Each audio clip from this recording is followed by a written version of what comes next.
Satan est entré en Judas parce qu'il avait déjà une mauvaise disposition de cœur. Il était déjà mauvais, il n'aimait pas qu'on honore son maître et certainement qu'il n'aimait pas qu'on honore aussi les autres. Et il était un voleur. Donc tu es dans la maison de Dieu, mais c'est toi qui fais les mauvaises choses. Attention, Satan va rentrer en toi et tu vas faire une chose très grave que tu risques de regretter après. Satan a utilisé Judas parce qu'il avait une mauvaise disposition de cœur. Il n'avait pas laissé Dieu transformer son cœur. Il était en plein dans les messages puissants que Jésus prêchait. Il était avec les apôtres à qui on expliquait les paraboles. Mais Judas n'avait pas ouvert son cœur réellement. Si tu n'as pas réellement donné ton cœur à Dieu et que tu es chrétien, mais tu es toujours méchant, tu es chrétien, mais tu es toujours rancunier, tu es toujours jaloux, tu ne veux pas voir les gens évoluer, tu n'aimes pas la réussite des autres, tu n'aimes pas te réjouir pour leur bien. Alors, dès qu'on annonce une bonne nouvelle sur quelqu'un, toi tu t'opposes, tu ne veux pas que ça marche. Mon frère, tu risques de jouer le rôle de Judas après. Notre thème du jour est « Pourquoi Satan a-t-il pu utiliser Judas ?» Oui, pourquoi Satan a-t-il pu entrer en Judas pour livrer son maître? La Bible dit dans Luc chapitre 22 verset 3 que Satan est entré en Judas Iscariote qui était l'un des 12. Et dès l'instant où Satan est entré en lui, Judas est parti rencontrer les ennemis de son maître Jésus pour faire des transactions en vue de le vendre. Et quand il a fini d'obtenir, de prendre l'argent, il fallait qu'il livre maintenant le paquet, il devait livrer maintenant Jésus. Il est venu avec ceux qui voulaient le tuer. Et il leur a dit, celui à qui je vais donner le bisou, c'est lui. Parce que les gens n'arrivaient pas à reconnaître Christ, n'arrivaient pas à reconnaître le maître parmi ses disciples. Donc Judas le connaissant, il a dit, je lui donne un bisou, vous saurez que c'est lui. Et effectivement, quand il est venu avec eux, dans le jardin où Jésus était avec les autres apôtres et les autres disciples, il a donné ce bisou-là et les gens se sont emparés de Jésus. Mais quelque temps après ça, certainement quand Satan est sorti maintenant de Judas, Judas a eu des remords. Judas a regretté.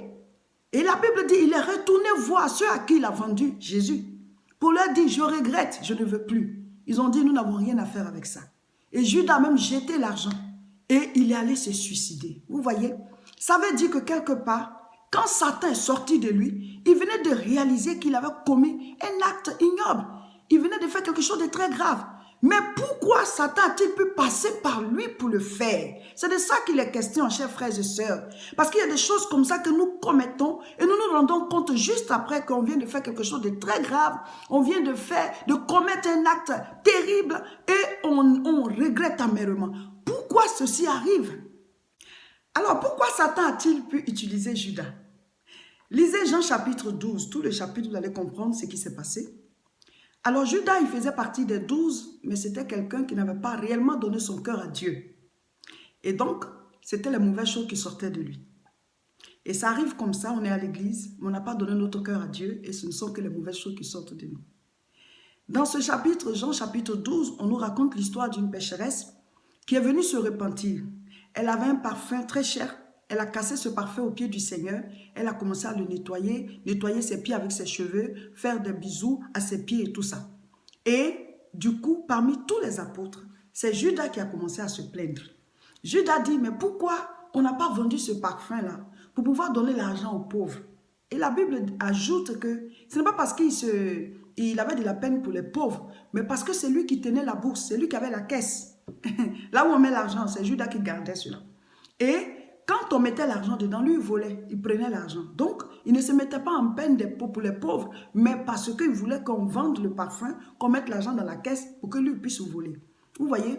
Donc, Judas, il marchait avec Jésus, mais il n'avait pas donné son cœur à Dieu, afin que Dieu puisse lui donner un nouveau cœur. Il avait gardé son mauvais cœur. La preuve en est que quand quelqu'un vient glorifier son maître, vient élever le maître, vous voyez, cette femme est venue avec un parfum cher.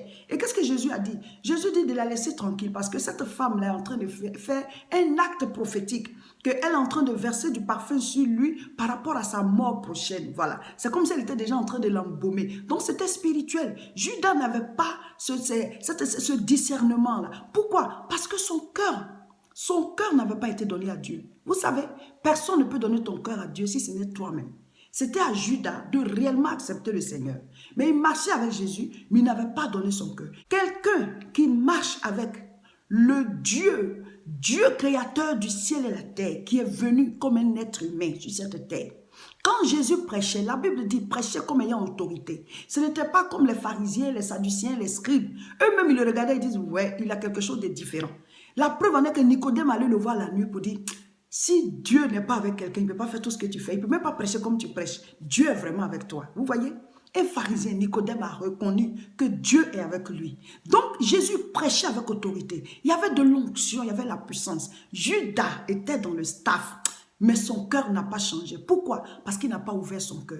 Judas est resté mauvais. Judas est resté méchant. Mon frère, ma soeur, tu fréquentes l'église, tu écoutes les prédications, mais tu n'as pas encore réellement laissé Dieu transformer ton cœur. Attention, l'enfer te guette. L'enfer te guette. Judas a fini par se suicider. Si tu ne laisses pas Dieu transformer ton cœur, si tu ne laisses pas Dieu te donner un nouveau cœur, afin d'agir maintenant selon la parole, et que tu es à l'église, et puis tu joues Judas, tu joues le rôle de Judas, tu es à l'église, mais c'est toi qui fais passer le plan de Satan. Tu es chrétien, mais tu es le relais du diable parmi les enfants de Dieu. Mon frère, ma soeur, sache que à tout moment, quelque chose peut t'arriver. Satan peut entrer en toi pour commettre un acte très grave, comme il a fait avec Judas. Cette femme qui est venue verser le parfum sur le Seigneur Jésus, c'était une manière d'honorer le maître. C'était une manière de l'honorer. Et Jésus lui-même a parlé pour dire, laissez la femme faire ce qu'elle a à faire parce qu'elle le fait par rapport à ma mort prochaine. C'est comme si elle était en train d'embaumer le corps du Seigneur. C'était prophétique.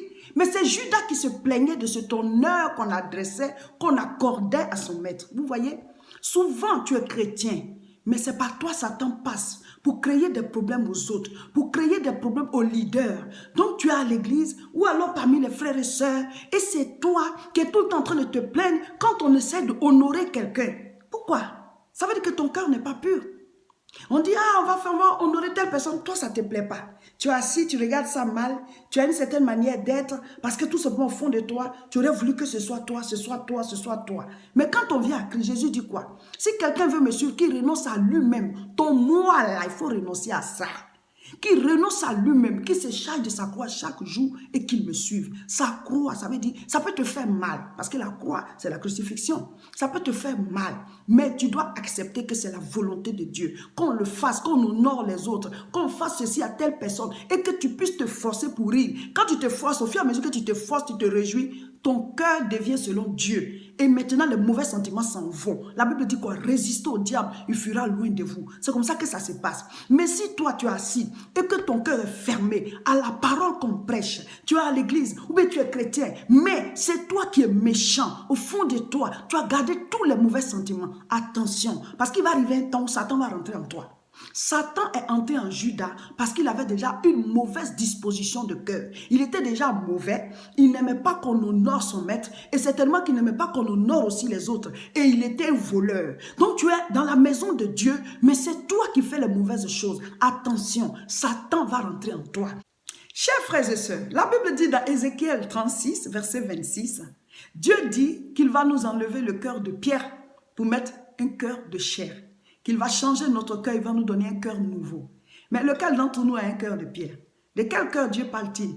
Il ne parle pas du cœur physique, il parle du cœur spirituel. Je vous dis maintenant que devenir chrétien, c'est recevoir un nouveau cœur né de nouveau, une nouvelle vie, un nouvel esprit, l'esprit de Dieu.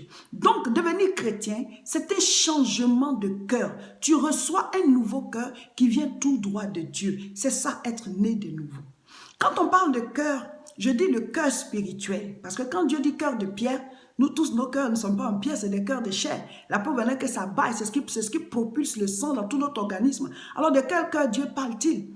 Vous savez, quand on a des sentiments au fond de nous, quand par exemple tu aimes quelqu'un, ou alors tu n'aimes pas quelqu'un, ou alors tu as critiqué quelqu'un, ou alors tu as une mauvaise opinion de quelqu'un, tout ce qui est en nous, si par exemple un médecin doit faire une greffe de cœur et qu'il ouvre le cœur de quelqu'un, il ne verra pas tous ces sentiments. Il ne verra pas que cette personne aime telle personne, elle n'aime pas telle autre personne, elle a tel projet et tout, mais pourtant c'est dans son cœur. Pourtant, c'est dans son cœur.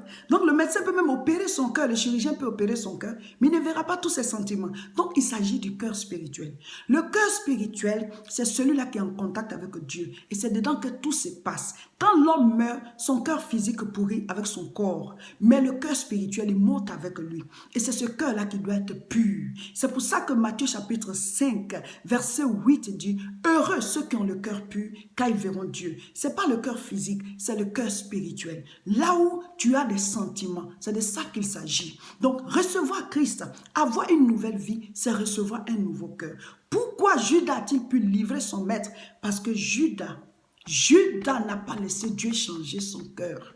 Judas n'a pas laissé Dieu changer son cœur. Jésus revient bientôt. Le royaume des cieux est proche. À tout moment, ce monde peut prendre fin. Et le Seigneur a dit qu'il y a certains signes. Quand on va les voir, nous devons savoir que le Fils de l'homme est à la porte. Le Fils de l'homme est à la porte. Donc, mon frère, ma soeur, préparons-nous. Mettons de l'ordre dans notre vie. Donnons réellement nos vies au Seigneur, qu'il puisse changer nos cœurs. Et même si Jésus ne revient pas maintenant, mais la fin de chacun de nous, ça peut arriver à tout moment. La mort est un voyage qui peut arriver à tout moment. Les autres qui meurent, est-ce que c'est parce que Dieu ne les aime pas?